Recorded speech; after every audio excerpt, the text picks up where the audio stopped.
Hi, my name is Sandy Gomes, and I'm the 2020-2021 Professional Standards Committee Chair.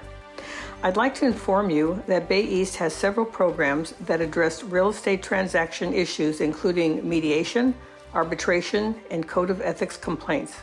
These services are offered to Bay East members and members of the public as well.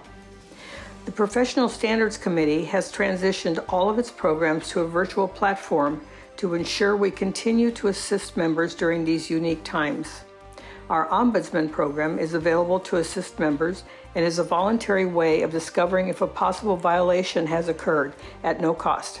Ombudsmen do not advocate for any party or attempt to decide who's at fault.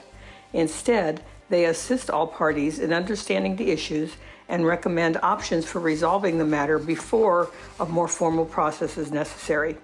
The program continues to operate, and although we cannot meet in person, the virtual alternatives are equally efficient. To speak with an ombudsman, complete the online form at bayeast.org Professional Standards Support.